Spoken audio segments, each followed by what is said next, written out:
if we wanted to, if there are any questions of clarification or specifically about Shelley's presentation, they would, like, maybe you should return back up there. We'll take a couple of minutes for that and then move on to the next presentation, and we'll have a more general discussion after. Thank you. I just wondered if this is the type of process that's being taught now in the Faculty of Education. We are in our faculty, both with the ESL and the FSL cohorts coming through in the pre-service programs. Yes, we've worked it into all of the sections. So perhaps, this is just going to work its way through eventually into the schools. I think so, also. And there's lots of in-service going on in the different school boards also. Well, thank you. I will now pass the microphone over to Janice Albrecht from the Edmonton Public School Board, who's similarly done projects there that she will describe. I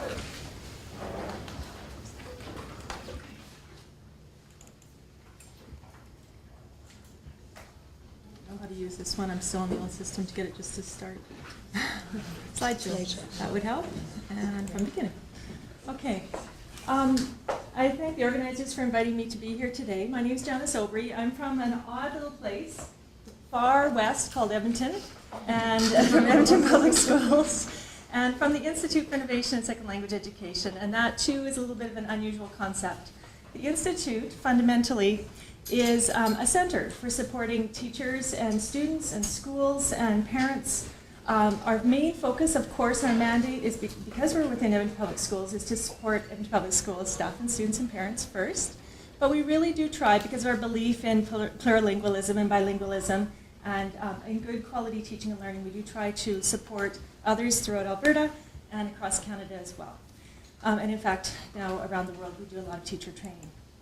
I need to give you a little touch of context, and please forgive me for the first couple of minutes, because without understanding the context, the reasons and the ways that we've implemented the Common European Framework of Reference in our district don't make sense.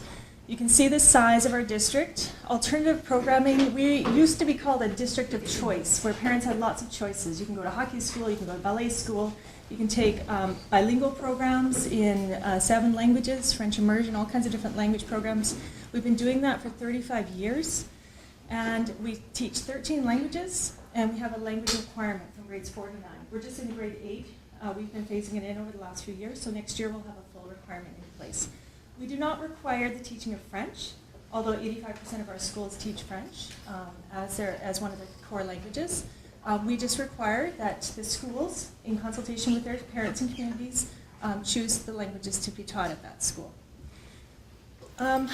You can see our numbers. We have right now 40,000 students in language programs. This will increase by many thousand next year.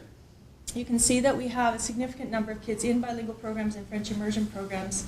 Our extended program right now is just extended Cree. And you can see that we also have lots of other languages. We teach a lot of Cree, a lot of international languages, and we have a significant number of students learning American Sign Language. Those are deaf students, and there is also probably about 180 in there that are hearing students that are just learning American Sign Language as a second language in different grade levels. The further complexity is that we have 38 programming streams of kids across those 13 languages. This is not new for our district. This is normal. We've had this for decades. So when we came across, oh, and another feature, sorry I'm not watching my notes, is the fact that we have lots of partnerships. We have formal signed partnerships with many different government agencies. You can see the different countries. Our newest signed agreement is being signed off. We've already signed off our side. The University of Calgary Languages Research Centre is in the midst of signing off their side, and we're celebrating in 2 weeks our new partnership with the Language Research Centre at the University of Calgary. So, when, I should be watching my slides. Another interesting feature is that we are an associated center of Instituto Cervantes. We are a Confucius Institute, and we have, and our partners in the Spanish Resource Center, and we have been official testing centers for the DELF and DELE and these other exams for somewhere between 5 to 30 years. So we had international testing going on, not mandatory testing, but as an opportunity for our students. So students have an additional opportunity to take lots of different exams. Even though we're not an official testing center for the Japanese language proficiency exam and the Ukrainian exam with the University of Lviv, our students, we pay for their costs, and we facilitate them taking other languages as well. In the case of French, we offer 5 different French exams. The DELF, by far, this year we're doing 396 exams in DELF. And we're supporting other school districts in having access to those exams as well. Now, the CEFR for us has a strange history. Years ago, in the late 90s, Edmonton Public Schools, I had the lucky chance to work on a Western and Northern Canadian protocol. For those of you from the Far East, it's like the CAMET situation, where we have agreements across the prairie provinces to work together. The WNCV, we had a chance to work together to refresh curriculum. So we made all these new frameworks. And we lucked out because at that time, when we were developing our common curriculum frameworks, we found early drafts of the CEFR. And in fact, we used a lot of the components of the CEFR in draft that were just being validated at the time to build some of our curriculum structures. So naturally, as we came into the 2000s, and we came across the final version, of course, and started to look at its value for our programs, the correlations and the relationship between what we teach and what is in the Common European Framework of Reference and the philosophical underpinnings of it all merged together. Just a few other special historical events. Miles, I've got some dates here for you. And Miles, I don't know, you're not doing your presentation later on today about that you were with the Pan-Canadian meetings. We happen to have had some opportunities because of Hilaire Lemoine and Sally Rahoric to host some really key national events. And then we became part of the team that developed some introductory workshops with CASALT and moved across provinces and supported others. And of course, David Little became a good friend of ours and invited us to participate in another key project, which is at the European Centre for Modern Languages, ELPs in whole school use. Now, because we're only supposed to be doing a 10-minute piece, I brought 2 reports. There's copies over on the side, the 2 sets of white stacks. If you're interested in knowing a lot of detail about that particular project, there's 2 reports that are available, and I don't think I made enough copies, but I can also either send them, but they're also posted as well. So in that particular project, that was a very strange departure from what you might think that we did in terms of a project, a European project. The ELPs in whole school use project was a 3-year project. Sponsored, we ended up being sponsored by Heritage Canada. We were invited to join David and his team. And we were implementing the ELPs in a whole school, of which French as a second language was a little feature, but in fact, the rationale and the project wasn't about implementing FSL with ELPs. It was a project to have the parents and the students become more engaged in the schools and to invite the parents in more, to find a mechanism to have immigrant parents. It's an inner city school in the city of Edmonton, high immigrant population, high transiency, a high Aboriginal student population.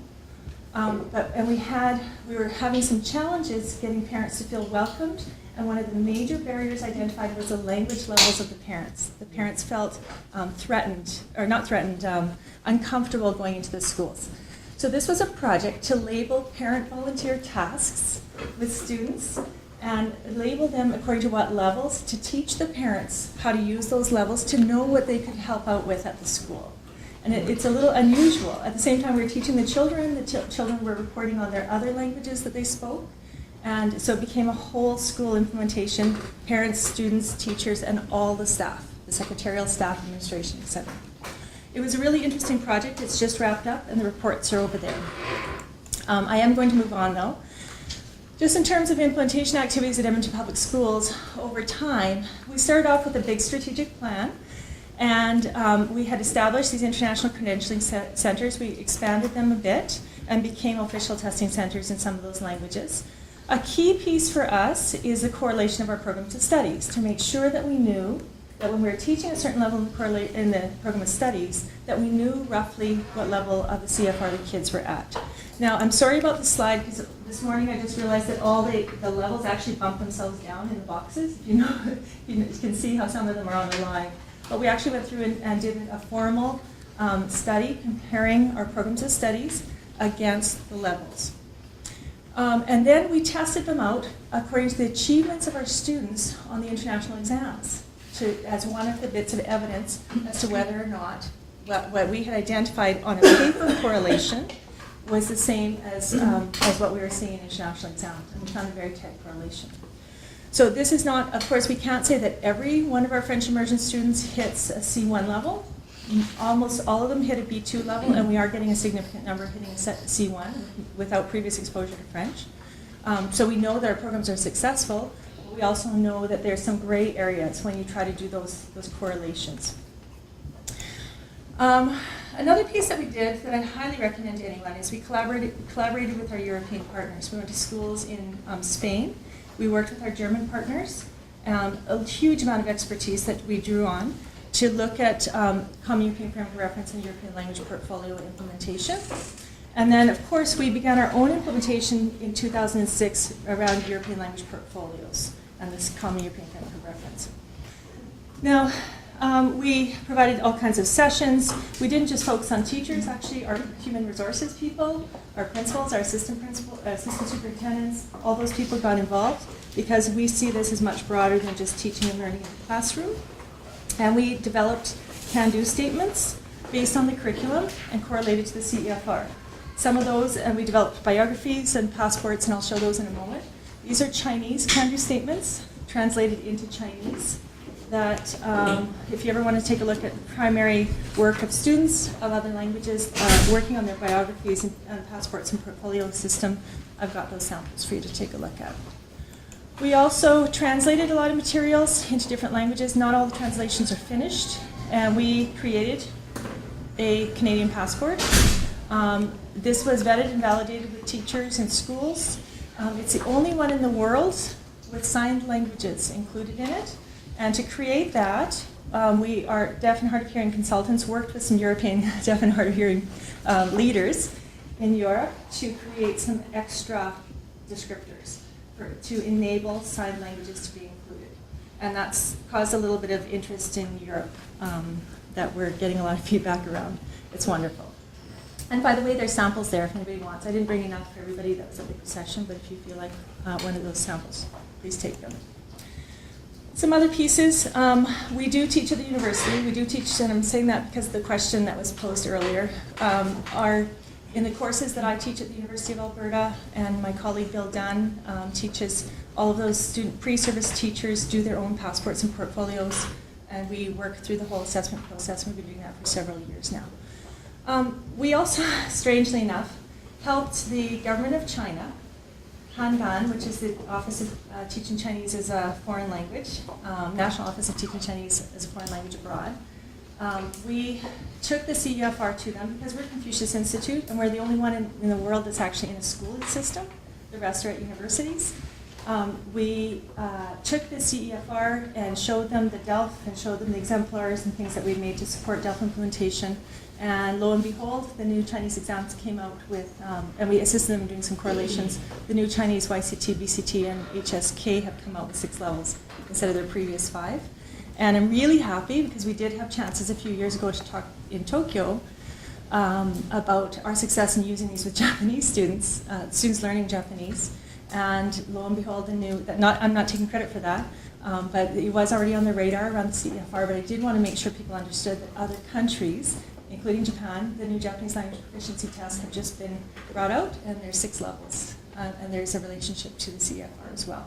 So for us, although it's called a Common European Framework of Reference, I'm not sure that that's as true as anymore. Some other strange things that have happened is we have a new project where we were asked by our schools to develop these for mother tongue English speakers to learn their English language arts curriculum. And so we're piloting those draft can-dos for mother tongue speakers of English according to their curriculum, and we're moving forward to broaden and deepen implementation. Something, if you're from a school district, something to be aware of is what's going on now is some of our principals are actually using the CEFR and the portfolio system as a process for teacher planning and their one-on-one meetings with their teachers and student report cards and the complete assessment and evaluation picture. So their can-do statements now show up on the report cards, the communicated home, and it's become much part of a larger